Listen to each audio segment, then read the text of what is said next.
Olá, eu sou Bianca, sou bolsista do PET de Ciências Sociais e vou falar sobre o capítulo 1 do livro A Representação do Eu na Vida Cotidiana, de Erving Goffman. O título do capítulo recebe o nome de Representações, e Goffman nos fala sobre a representação ou o desempenho de um papel por um indivíduo. O indivíduo, ao representar o papel, tem como objetivo convencer seus observadores da sua atuação. A representação possui dois extremos: a atuação sincera, onde o ator e seus observadores acreditam inteiramente na realidade encenada, e a atuação cínica, onde o ator não acredita na sua encenação e nem se interessa no que o público acredita. A atuação cínica também pode ter por objetivo enganar o público pelo que ele julga ser o próprio bem deste. Goffman nos dá o exemplo dos médicos, que podem mentir sobre a condição de seus pacientes para acalmá-los, e também o exemplo dos empregados do posto de gasolina, que conferem mais de uma vez a pressão dos pneus para tranquilizar suas clientes. O autor também nos fala sobre a oscilação entre cinismo e realidade, e nos dá o exemplo do estudante de medicina, que ele entra e na sua faculdade começa a estudar medicina com o objetivo de ser médico e com a certeza de que ele quer ser médico, mas a sua representação oscila entre cinismo e realidade durante a sua formação, onde ele vai perdendo a sua certeza sobre se ele realmente quer ser médico, ou se ele está realmente ali porque ele quer ser médico, e a realidade volta ou não ao fim da sua formação.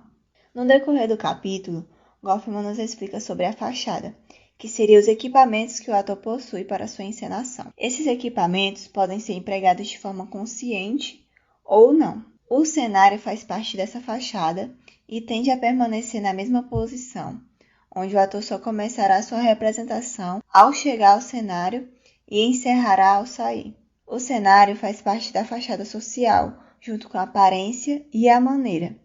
A aparência seria como o ator se apresenta fisicamente, como o seu jeito de vestir, as suas vestimentas, o seu gênero, sexo, a sua cor, a sua classe social. E a maneira seria o comportamento desse ator.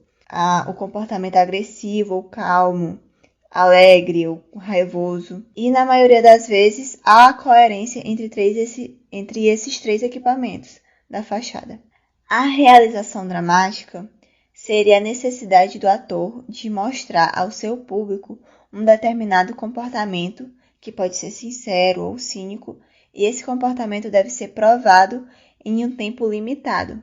Goffman nos dá o exemplo do árbitro de beisebol, que ele tem um tempo limitado para provar ao seu público que ele está seguro do julgamento a respeito do jogo. A dramatização seria a transformação da atividade em um espetáculo. Como o árbitro de beisebol, ele precisa agir de uma maneira que ofereça segurança e que convença o seu público de que ele sabe o que ele está fazendo. O Goffman também nos dá exemplo das enfermeiras e de como essa dramatização pode passar uma mensagem ou uma imagem diferente daquilo que você tem como objetivo. As enfermeiras clínicas, elas consultam seus pacientes através de uma conversa e essa conversa pode ser interpretada como uma falta de profissionalismo. Mas, através dessa conversa da enfermeira com seu paciente, ela pode estar checando a condição da saúde do paciente. Já as enfermeiras que trabalham na cirurgia, o trabalho delas é interpretado de uma maneira diferente, já que elas estão demonstrando ali de uma maneira mais ativa, e mais aparente o seu trabalho. A dramatização ela também pode ser usada para provar o objetivo de um ator. Por exemplo, uma pessoa de classe social mais alta que, através dos seus estudos, conseguiu uma habilidade ou um conhecimento, e essa pessoa, através da sua dramatização, ela vai provar que ela tem aquele conhecimento e que ela realmente faz jus à sua classe social. Essa dramatização também ela pode ser usada para outro objetivo, quando pessoas de classe mais alta fingem ser de uma classe mais baixa para conseguir algum benefício, seja do governo, por exemplo, e também as pessoas de uma classe mais baixa que tendem a aceitar empregos mais humildes, recebendo pouco, pagando menos, para trabalhar em uma empresa renomada, por exemplo. Essa dramatização seria a idealização. E essa idealização seria o quê? Seria a reafirmação dos valores morais de uma comunidade. O indivíduo ele vai se apresentar diante dos outros e vai desempenhar o seu papel incorporando os valores oficialmente reconhecidos pela sociedade. Durante essa mudança de cenário e de ambiente, o ator tem a seu favor a segregação do auditório.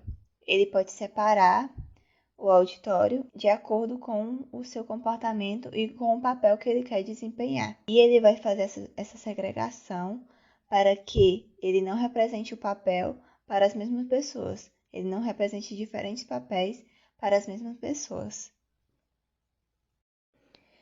E é aí que o ator deve ter cuidado e ele precisa ter a manutenção do controle expressivo, que, em outras palavras, ele tem que estar capacitado para compreender que a impressão de realidade criada por uma representação é uma coisa delicada e frágil e que pode ser quebrada por minúsculos contratempos. Então, ele deve estar atento a esses pequenos contratempos para que não quebre a sua representação, pois uma pequena quebra dessa representação, esse pequeno contratempo, pode realmente mudar a visão do público sobre o ator e pode ser uma visão completamente diferente daquilo que o ator queria que o público tivesse sobre ele.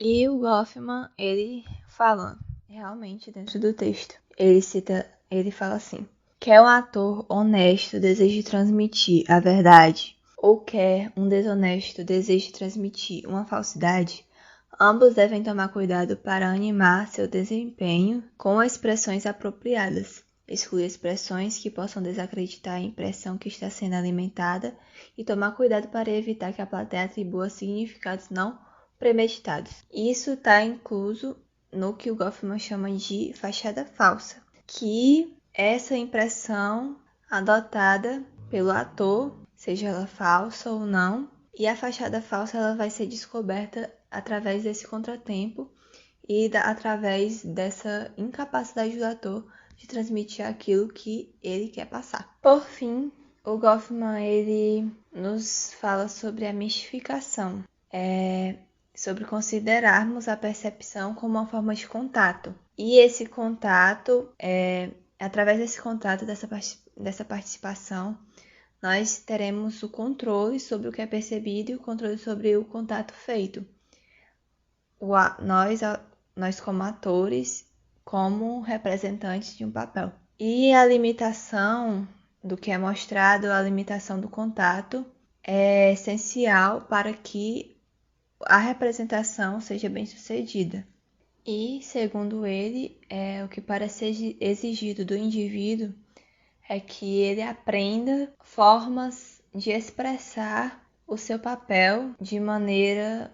E Goffman, ele nos ensina, e Goffman ele fala sobre o que é exigido do indivíduo, que ele realmente seja capaz de representar qualquer papel que lhe seja dado através das ensinações legítimas do cotidiano, que não são representadas ou assumidas no sentido de que o ator sabe de antemão exatamente o que vai fazer. Ele faz exclusivamente em razão do efeito que provavelmente essas representações vão ter.